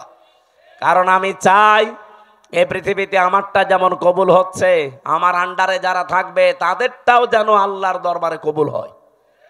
আর আপনি আমাকে মেরে ফেলার জন্য উঠে পড়ে লেগেছেন। লাইম বাসাত্তা ইলাইয়া ইয়াদা কালি তাকতুলানি মা নাবি বাসিতি ইয়াদিয়া ইলাই কালি আকতুলাক ইন্নী আখাফুল্লাহ রাব্বাল আলামিন। কি গুরুত্বপূর্ণ কথা ওই দিন হাবিল বলিস। আল্লাহ হাবিলের এই কথাগুলো আমাদের জীবনে মেনে চলার তৌফিক দেন, বলেন আমিন। আমরা সূরা মারইয়ামের 41 থেকে তেলাওয়াত আরম্ভ করেছি। তেলাওয়াত কিন্তু আয়াত থেকে তাফসীর আকারে কথা বল না, সময় বেশি হয়ে যাচ্ছে, একটু সময় দেন আমার আজকে, যেহেতু মাহফিল আজকে একটা, তো এই জন্য একটু বেশি সময় নিচ্ছি।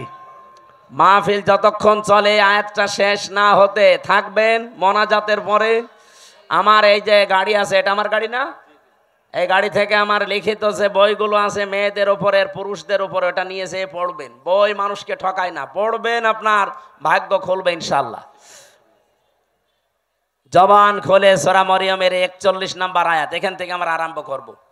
যেহেতু সামনে আর 15 দিন পরে গুরুত্বপূর্ণ যে দিবসটা, এই দিবসটা আদম নবী থেকে যদিও আরম্ভ হয়েছে, কিন্তু আমরা সুন্নত হিসাবে পশু জবাই করার এই নিয়ম পেয়েছি আমাদের জাতির পিতা ইব্রাহিম আলাইহিস সালাম থেকে। সেখান থেকে এখন আমরা আরম্ভ করছি। প্রথম অংশ শেষ, দ্বিতীয় অংশ শুরু হচ্ছে। আযকুর ফিল কিতাবি ইব্রাহিম, আল্লাহ পাক বলেন আলোচনা করো, বর্ণনা করো। কিতাবের ভেতরে আমি ইব্রাহিম আলাইহিস সালামের যে কাহিনী বর্ণনা করেছিলাম, এইটা আপনি আপনার উম্মতদের কাছে বর্ণনা করেন। ইন্নাহু কানা সিদ্দিকান নাবিয়্যা, নিশ্চয় সে ছিল একদিকে সত্যবাদী আর একদিকে নবী। এটা বাংলা অর্থ ছিল আয়াতের। এবার আমরা তাফসিরে যাচ্ছি। সূরার নাম সূরা মারইয়াম। কি নাম বলেন বলেন? অনেকে বলে সূরা মরিয়ম, না, মরিয়ম বলে কোনো শব্দ কোরআনে নেই। কোরআনে আছে সূরা মারইয়াম। মারইয়াম বলেন বলেন। কিয়ামতের ময়দানে এই নামটা এত দামি নাম। আল্লাহ রাব্বুল আলামিন এটাকে ইজতিবা জানিয়েছেন, যেটা আমি মনোনীত করেছি, নির্বাচিত করেছি, পছন্দ করেছি। নামটা হযরতে মরিয়মের নাম দুনিয়াতে যারা রাখে মারিয়াম, কিয়ামতের ময়দানে আল্লাহ যখন মানুষকে মাফ করতে আর কিচ্ছু পাবে না, যার নামের সাথে মারিয়াম, ফাতিমা, এরকম নাম যাদের মিল আছে কিয়ামতের দিন আল্লাহ নামের ওসিলায় তাদের শেষ পর্যায়ে মাফ করে দেবেন। এই জন্য আশা করছি আমাদের সন্তানাদি যারা এখন আসতেছে আসবে, নামটা আপনি অর্থবোধক এবং সিস্টেমে রাখবেন, কিয়ামতের দিন যেন আল্লাহ অন্তত নামের ওসিলায় হলেও তাকে মাফ করে দেয়। অনেকগুলো আয়াত আমার আল্লাহ সূরা মারিয়ামের ভেতরে দিয়েছেন। ৯৮টা আয়াত আমরা কোরআনে কারিমে পেয়েছি। এই সূরার ভেতরে মাত্র একটা আয়াত পড়েছি, আয়াতের নাম্বার ৪১। আল্লাহ নিজে যখন আমার শব্দ দিয়ে আরম্ভ করলেন অস্কর, শব্দটা ছিল ওয়া উজকুর, আসল শব্দ হচ্ছে যাকার, যেটাকে আমরা বাংলায় এই দেশের মানুষ জিকির বলে জানি। জিকির মানে স্মরণ করা। জিকির মানে কি? আমি এই রাজশাহীতে এর আগে আমি জিকির শব্দের উপরে আলোচনা করেছিলাম। জিকিরের ১৯টা অর্থ আছে পুরা কোরআনে। সামারাইজ করে আমি 5টা পর্যন্ত বলেছিলাম রাজশাহী স্টেশনের পাশে। জিকির মানে স্মরণ করা, জিকির মানে কোরআন, জিকির মানে উপদেশ, জিকির মানে আল্লাহর আইন, জিকির মানে নামাজ বা সালাত। এই 5টা অর্থেরই আবার ব্যাখ্যা আছে। যেহেতু আজকে আমার জিকির নিয়ে আলোচনা না, শব্দটা এসেছে আয়াতের প্রথমে, এই জন্য জিকির বলতে আমি যেটা আছে কোরআনে ওটা টাচ দিলাম। আর জিকিরকে কোনো মানুষ যখন ইবাদত হিসাবে নিতে চায়, মাস্ট বি তাকে 4টা শব্দকে বেছে নেওয়া লাগবে জিকির হিসাবে। সুবহানাল্লাহ, আলহামদুলিল্লাহ, লা ইলাহা ইল্লাল্লাহ, আল্লাহু আকবার। রাজশাহী ভাষী এটা রেকর্ড হচ্ছে, তো এই জন্য বললাম। আজ বাংলাদেশে যে ভেজাল চলছে জিকিরের নামে, বহু জায়গায় 4টা শব্দের বাইরে জিকির নেই। বলেন বলেন। এই যে তাহিরি সাহেব যে জিকির গুলো আরম্ভ করেছে, এগুলো এই 4টা শব্দের ভেতরে পাবেন। ও জিকির করে ইয়ালি বাবা, শালি বাবা, কেল্লা বাবা, ফতে বাবা, ন্যাংটা বাবা। তো বলেন এই 4টা শব্দের ভেতরে ফতে বাবা আছে, কেল্লা বাবা আছে। হ্যাঁ, কথা বলেন না কেন? সুতরাং এগুলো জিকির না, এগুলো ওদের ফিকির। এ বাংলার মানুষেরা সতর্ক হন, জিকির করবেন 4টা শব্দ দিয়ে, কারণ এটা ইবাদত। কোন মানুষ আল্লাহর জিকিরকে খণ্ডন করতে পারবে না। যারা আজকে আল্লাহর 4টা শব্দকে আলাদা আলাদা করে ডাকে তাদের জিকির হয় না। কেউ যদি বলেন আল্লাহু আকবার, আকবার আকবার হবে না, কি বলা লাগবে? আল্লাহু আকবার বলা লাগবে। তাহলে এটা জিকির হবে, প্রতিটি অক্ষরে 10টা করে নেকি হবে। কারণ আল্লাহর কালেমা খণ্ডন করা জায়েজ নেই। অতাম্মাত কালিমাতু রাব্বিকা সিদকাও ওয়া আদলা লা মুবাদদিলা লিকালিমাতিহি ওয়া হুয়াস সামিউল আলিম। বলেন আল্লাহু আকবার।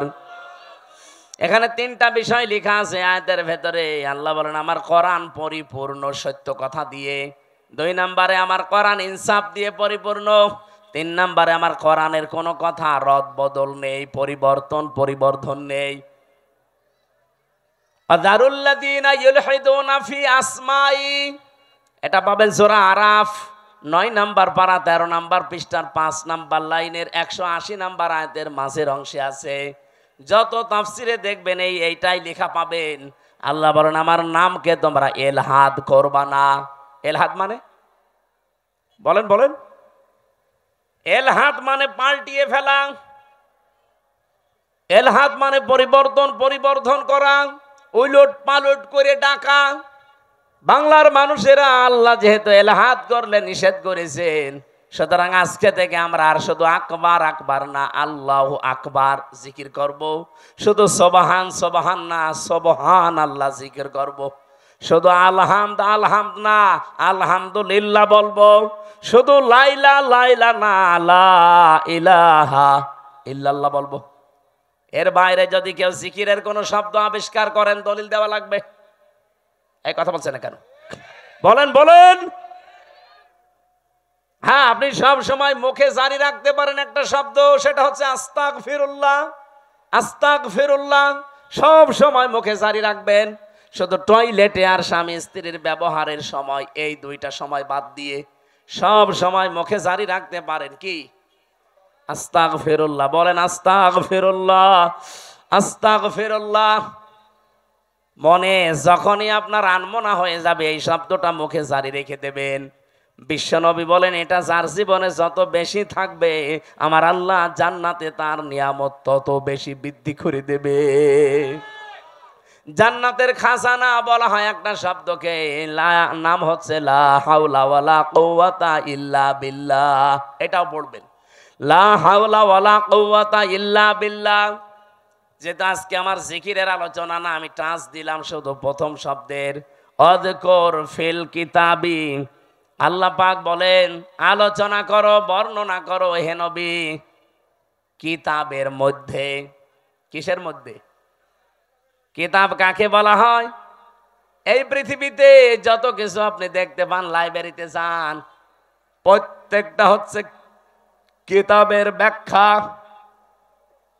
আল্লাহর ভাষায় এই দুনিয়াতে এখন একটাই কিতাব আছে, অথেন্টিক কিতাব, তার নাম কোরআন। তার নাম কি?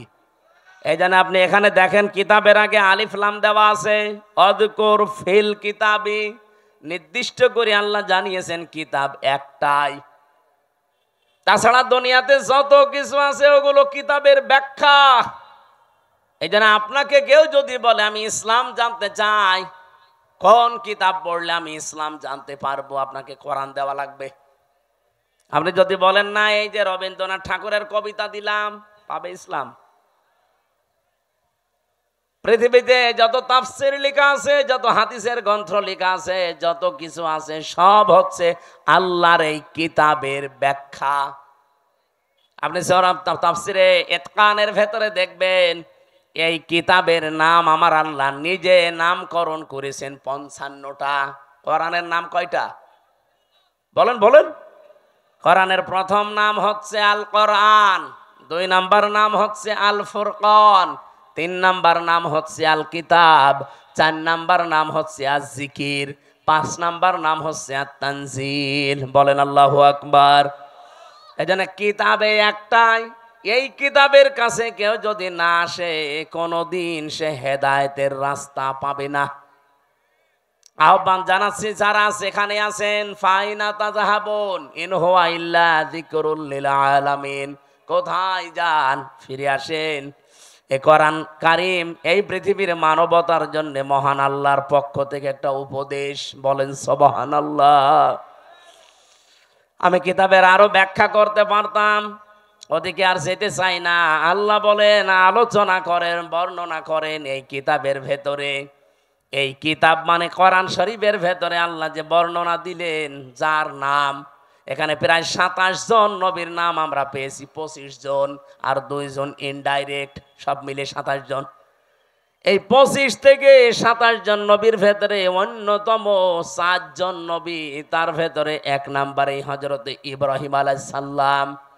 ইহুদিরা আজ যাকে ডাকে আব্রাহাম বলে, না ওনার নাম ইব্রাহিম বা ইব্রাহাম, এতটুকু বলা যায়, আব্রাহাম বলা যাবে না, তাহলে অর্থ পাল্টিয়ে যাবে। ওরা গণতন্ত্রের জনক যাকে বলে, এই যে আব্রাহাম, ইব্রাহিম নবীর নামটা আজ ইহুদিরা পাল্টিয়ে ডাকে আব্রাহাম বলে। এখানে 7টা কিরাত আমি পেয়েছি। এই 7 কিরাতের 2টা কিরাত আমি তেলাওয়াতের সময় করেছিলাম, শুনেছেন না? আযকুর ফিল কিতাবি ইব্রাহিম, আযকুর ফিল কিতাবি ইব্রাহিম। বলেন আল্লাহু আকবার। এটা তো আর ওইরকম মক্তবের ক্লাস চলছে না যে আপনাকে আমি কিরাতের উপরে ট্রেনিং দেব। রব্বুল আলামিন বলেন আমার ইব্রাহিমের কথা আমি এই কোরআনে আলোচনা করেছি, হে নবী কেন জানেন? এবার আসেন, ইন্নাহু কানা সিদ্দিকান নাবিয়্যা, নিশ্চয় সে ছিল একদিকে সিদ্দিক আর একদিকে নবী। এখন সিদ্দিক কি আর নবী কি? 1 নম্বরে আমরা নবীর ব্যাখ্যা করি, তারপরে সিদ্দিক। নবী শব্দের বাংলা অর্থ হচ্ছে সংবাদ বাহক। এটা নাবা থেকে এসেছে। নাবা মানে ব্রেকিং নিউজ। এই যে টিভির নিউজ দিয়ে আজকে ব্রেকিং নিউজ যাচ্ছে, আপনি এখন এসে দেখেন রাত 10টা 1 মিনিটে ওসি প্রদীপ আর এসআই লিয়াকতের ফাঁসি হবে, এটা ব্রেকিং নিউজ যাচ্ছে। স্বৈরাচারের দোসর যারা ছিল 1628 জন, তার ভেতরে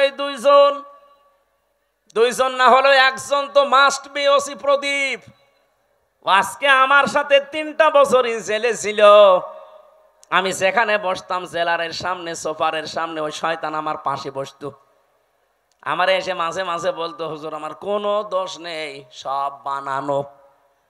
অথচ 204 জন মানুষকে ক্রস ফায়ারের নাটক করে হত্যা করেছে। সবচাইতে বেশি মানুষ ওই টেকনাফে, উখিয়া টেকনাফ ওই এলাকায় মানুষ হত্যা করার জন্য লাইসেন্স নিয়েছিল ওই স্বৈরাচারের কাছ থেকে, মাদকের নাম করে। ওই এলাকায় যেহেতু সবচাইতে বেশি একামতে দিনের মানুষ, কক্সবাজার চট্টগ্রামে এমনিতেই একামতে দিনের মানুষ বেশি। ওই কয়েক বছরের ভেতরে সবচাইতে বেশি মানুষ হত্যা করেছে শিবিরের। 204 জন মানুষ মেরেছে। এই ব্রেকিং নিউজটা আজকে যাচ্ছে। এখন ব্রেকিং নিউজ লিখতে কি লাগে? আপনি দেখেন ইংরেজি শব্দ যেহেতু নিউজ, নো কি NEWS লাগে না?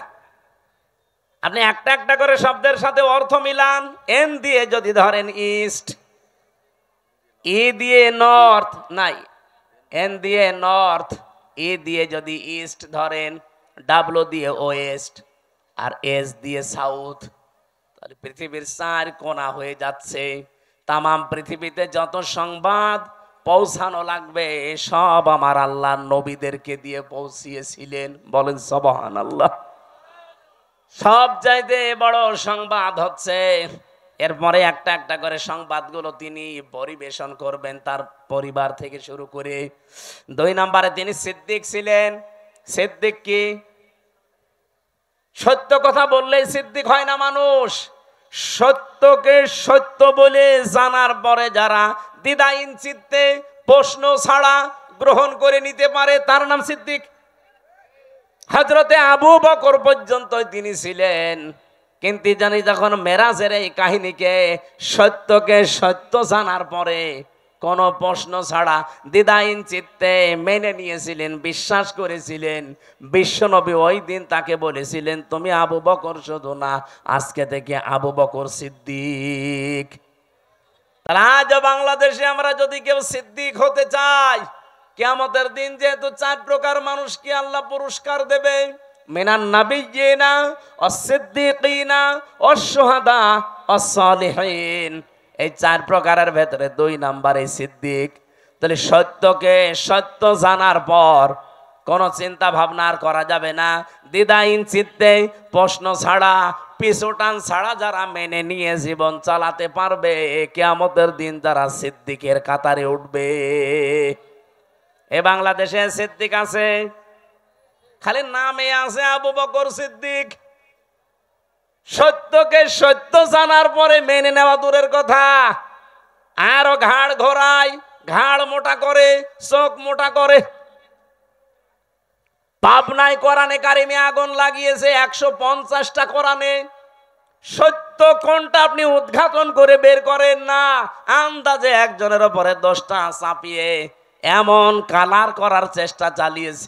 এখন তো সব বেরিয়ে আসছে, কে কে এটা করেছে, কার নির্দেশে করেছে, সব বেরিয়ে আসতেছে। আমরা দল বিদল বসি না, কোরআনে যারা আগুন দিয়েছে তাদের হাত এই দেশে থাকবে না। এই কথা বলেন না কেন? যে এই কাজের সাথে জড়িত, যারা এর সাথে ইঙ্গিত দিয়েছে। আপনি কি জামাত ইসলামের অফিসে আগুন দিয়েছেন? ওটা তো একটা শো। ওখানে ছিল কি? আল্লাহর কোরআন, একটা দুইটা না, 150টা কোরআন পুড়ে ছাই হয়ে গেছে। কোরআনে আগুন দেননি আপনি, আপনার কপালে আগুন দিয়েছেন। নিজেকে সংশোধন না করে আবার কাবিলের মতো হটকারিতা করেন যে কি ওরা নিজেরাই কোরআনে আগুন দিয়ে আমাদের ওপরে দোষ দেয়। ওদের বিবেকের ওপরে কি কুকুরে প্রসাব করেছে যে নিজেরা আগুন দিয়ে আপনারা দোষ দেবে? আরে কি দুনিয়ার কোন বিষয় হেলা খেলা করে আপনার উপরে দোষ দিয়ে দিল? এ কোরআন আপনারও না, আমারও না, এ কোরআন কার? এই জন্য আমরা আহ্বান জানাচ্ছি, এটার সুষ্ঠু তদন্ত হয়ে যারা জড়িত জনসম্মুখে তাদের বিচার করা লাগবে। হ্যাঁ, রাজি আছেন না আপনারা? রাজি আছেন না? আগামীতে কেউ যেন সাহস আর না দেখায়। সিদ্দিকী আমরা বুঝি না, আমাদের জাতির পিতা হযরত ইব্রাহিম, তিনি প্রথমে আকাশের তারকা দেখে বলেছিলেন এইটাই আমার খোদা হবে। যখন ডুবে গেছে বলছে না, ডুবে যাওয়া জিনিস আমি ভালোবাসি না। যখন চাঁদ দেখলেন বললেন এটা আরেকটু বড়, এটা আমার বড় খোদা। বললেন না, এইটাও ডুবে গেছে, মানি না। সকালবেলা যখন সূর্য দেখলেন বলেন হাজা আকবার, এর চাইতে বড় জিনিস আর নেই, এটাই আমার বড় খোদা। ওইটা যখন সন্ধ্যাবেলা ডুবে গেল, তিনি ডাক দিয়ে বললেন না, ইন্নী ওয়াজ্জাহতু ওয়াজহিয়া লিল্লাযী ফাতারাস সামাওয়াতি ওয়াল আরদা হানিফা ওয়া মা আনা মিনাল মুশরিকিন। আমি আজ আমার চেহারাকে ঘুরিয়ে দিলাম ওই আল্লাহর দিকে, যিনি আকাশ আর জমিনের উদ্ভাবক। আমি একনিষ্ঠভাবে মন থেকেই ঘুরে এসেছি, আমি মুশরিক না। ও বাংলার মানুষেরা, জাতির পিতা ইব্রাহিম তিনি নিজে খোঁজ করে করে সত্যকে উদ্ঘাটন করেছিলেন। আর আমরা সেই জাতির পিতার সন্তান, চোখে আঙ্গুল দিয়ে দেখিয়ে দিলেও আমরা সত্যকে সত্য হিসাবে মানতে চাই না। এই কথা বলেন না কেন? আপনি জাতির পিতা ইব্রাহিমের সন্তান আর নেই, তিনি সত্যকে খুঁজে নিয়েছিলেন। আর আমাদেরকে সত্য আঙ্গুল দিয়ে দেখিয়ে দেওয়া হয়, তারপরও মানতে তো চাই না। সত্য কেউ নিয়ে আসলে তাকেও মেরে ফেলতে চায়। হযরত ইব্রাহিম বলেছিলেন, ইয ক্বালা লিআবিহি ইয়া আবাতি লিমা তা'বুদু মা লা ইয়াসমা'ু ওয়া লা ইউবসিরু ওয়া লা ইউগনি আনকা শাইআ। হে আমার বাবা, কেন আপনারা ইবাদত করেন যেটা কানে শোনে না, চোখে দেখে না, কোনো উপকারও করতে পারে না? ওই জামানায় যেহেতু সবচেয়ে বেশি প্রচলন ছিল মূর্তির পূজা করা।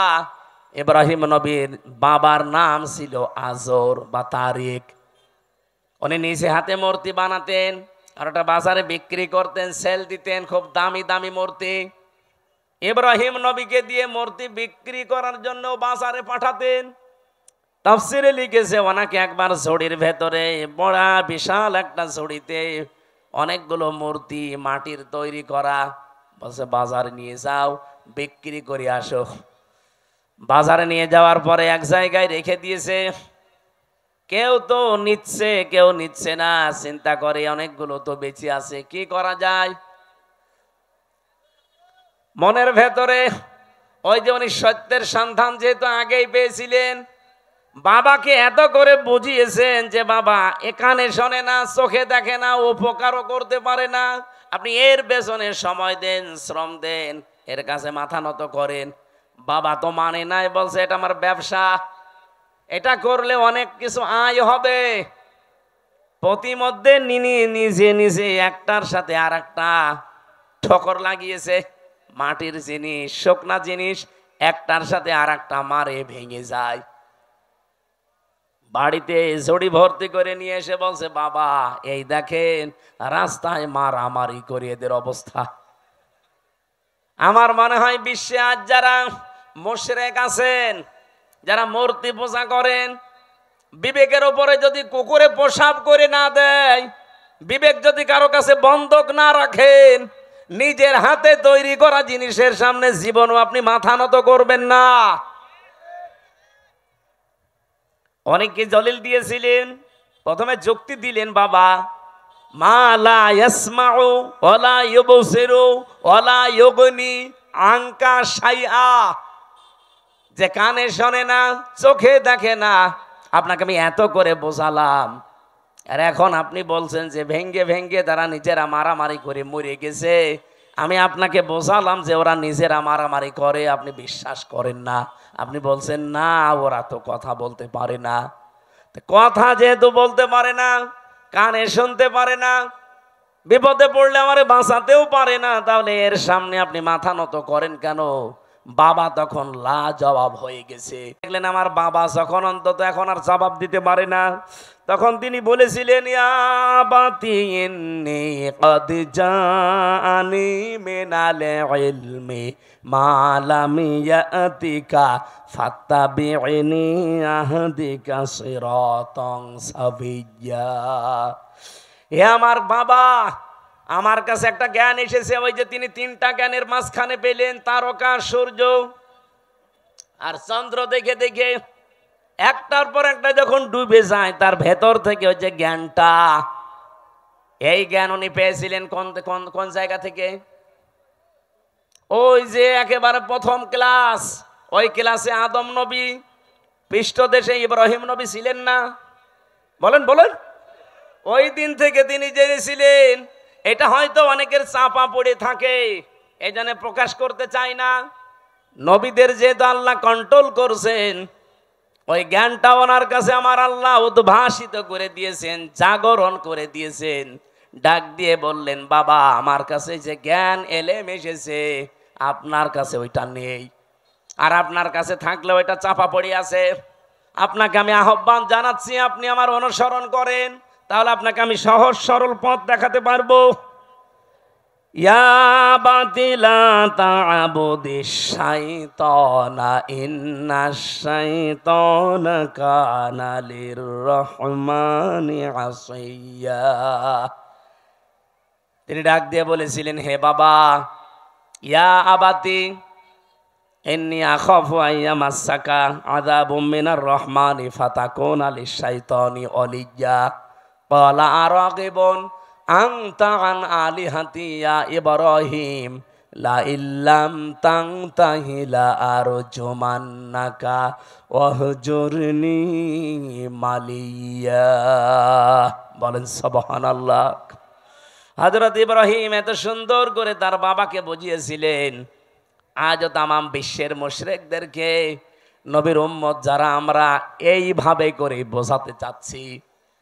তো মানুষ বোঝা তো দূরের কথা, ওই জামানায় ইব্রাহিম নবীর বাবা যা বলেছিল, আজ আমার মনে হচ্ছে বাঙালি জাতি আমাদেরকে তাই বলছে। ওই জামানায় ইব্রাহিম নবীর বাবা বলেছিল, ওয়াহজুরনি মালিয়া, তোকে তো আমি নিজে জেলখানায় পাঠিয়ে দেব, অথবা মেরে ফেলবো, অথবা দেশ থেকে তোরে এমন দূরে তাড়িয়ে দেব যেন তোর সাথে দেখা না হয়। এ কথাগুলো আজ বিভিন্ন ভাষায় আমাদের ওপরে চাপিয়ে দিচ্ছে, বিভিন্ন কায়দায় আজরের বংশধর দ্বারা তারা। আমার কথার অর্থ আমি আশা করছি আপনি বুঝেছেন। এত লাইন দিয়ে বোঝানো হয় মানুষদেরকে, এত জলিল দিয়ে, যুক্তি দিয়ে, প্রমাণ দিয়ে। মানুষের মনে হয় যদি মাথার ভেতরে একটু হালকা মগজ থাকে, এর দ্বারা কোনোদিন পৃথিবীর কারো আইন মানা সম্ভব না। মূর্তির পূজা করা আর মানুষের পূজা করা, মানুষের আইন মানা একই জিনিস। আজ দুর্গা পূজা করে যারা, জিনিস একই। ওরা দুর্গা বানিয়েছে, এরা দরগা বানিয়েছে। হিন্দুরা আজ দুর্গা পূজা চালাচ্ছে আর মুসলমানেরা দরগা পূজা চালাচ্ছে, জিনিস একই। কথা বলছেন? সুতরাং আপনাদেরকে আমরা মুক্ত করতে চাই। আমাদের জাতির পিতা ইব্রাহিম আলাইহিস সালামকে বহু ভয় ওই সময় দেখিয়েছে। জাতির পিতা ইব্রাহিম নবী এবার দেখলেন, না, এরা আমাকে আর বাঁচতে দেবে না। আগুনে পর্যন্ত শেষ পর্যন্ত ফেলে দিয়েছে। ওখান থেকে মুক্ত হওয়ার পরে তিনি বলেছিলেন, আকালা ইন্নী যাহিবুন ইলা রাব্বি সায়াহদিন রাব্বি হাবলি মিনাস সালিহিন ফাবাশশারনাহু বিগুলামিন হালিম। হযরত ইব্রাহিম ওই দিন জাতির কাছ থেকে, বাবার কাছ থেকে মুখ ফিরিয়ে বললেন, আমি এমন এক আল্লাহর দিকে, রবের দিকে ধাবমান হলাম, এমন দিকে আমার মুখ চেহারা ফিরিয়ে দিলাম। আমি আশা করছি অতি শীঘ্রই তিনি আমাকে পথ দেখাবেন, হেদায়েত দিয়ে দেবেন, পথের সন্ধান দেবেন। জাতির লোককে এত বোঝানোর পরেও যখন আর জাতি আসে না, এই দেশের আলেমরা কিন্তু শেষ পর্যন্ত ইব্রাহিম নবীর মতো এই কথা বলতে আমরা বাধ্য হব। কথা বোঝেন আমার? তখন আপনি জাহান্নামে যাবেন না, কোন জায়গায় যাবেন, আপনার জন্য আমার আর কোনো আফসোস নেই, আমি ধরা বাঁধাও নেই। এত করে কত কিছু যুক্তি প্রমাণ দলিল দিয়ে যে মানুষের তৈরি করা আইন, আর মূর্তি পূজা জিনিস একই। ওরা না বুঝে করছে আর আপনি বুঝে করছেন। ওরা দুর্গা পূজা করে, আপনি দুর্গা পূজা করেন, জিনিস তো একই। ফিরে আসেন, ফিরে আসেন, ফিরে আসেন। হাতে পায়ে ধরার বাকি আছে, আর কত কিছু বলা যায়। হযরত ইব্রাহিম ওই দিন নিজের একটা শক্তি সমর্থন, হাতের একটা লাঠি, এইটার জন্য তিনি দোয়া করতে আরম্ভ করলেন। একদিন, 2 দিন, 3 দিন না, 86 বছর। যে রব্বি হাবলি মিনাস সালিহিন, হে আল্লাহ আমারে তুমি একটা নেককার সন্তান দাও যে আমার লাঠি হিসাবে কাজ করতে পারে। আল্লাহ পাক 1 দিন, 2 দিন, 3 দিনে না, 86 বছর পরে এই দোয়াটা কবুল করেছিলেন। বলেন সুবহানাল্লাহ। তাকে সুসংবাদ দিলেন, আমি তোমাকে হালিমের সুসংবাদ দিলাম, গোলামিন হালিম। এটা কি চাচা হালিম না মামা হালিম? কি হালিম দিয়েছিলেন ইব্রাহিম নবীকে আল্লাহ রাব্বুল আলামিন বলেন, ও ইব্রাহিম, কি গোলামিন হালিম দিয়েছে একটু পরীক্ষা করে দেখো। ফালাম্মা বালাগা মাহু সায়া ক্বালা ইয়া বুনাইয়া ইন্নী আরা ফিল মানামি আন্নী আযবাহুকা ফানজুর মাযা তারা ক্বালা ইয়া আবাতি ফাআল মা তুমার সাতাজিদুনি ইনশাআল্লাহু মিনাস সাবিরিন। হযরত ইব্রাহিম চিন্তা করলেন, আল্লাহ আমাকে স্বপ্ন দেখিয়েছে সবচাইতে প্রিয় বস্তু কোরবানি দিতে। আমি তো এর আগে বহু দুম্বা কোরবানি দিলাম, একটাও কবুল হয়নি। আমি এখন ভেবে দেখি আমার কাছে সবচাইতে প্রিয় আমার সন্তানটা, কারণ 86 বছর পরে এসেছে। ওনাকে জবাই দেওয়ার জন্য অনুমতি চাইলেন। প্রশ্ন আসতে পারে, বিধানটা কার? আরো জোরে বলেন। পালন করবে কে? একজন নবী। একজন নবী যেমন তেমন না। এই 25 জনের ভেতরে 4 জন শ্রেষ্ঠ, তার ভেতরে ইব্রাহিম শ্রেষ্ঠ। তিনি আল্লাহর বিধান পালন করবেন, এই জায়গায় এতটুকু 13 বছরের সন্তানের কাছে অনুমতি নেওয়ার দরকার কি?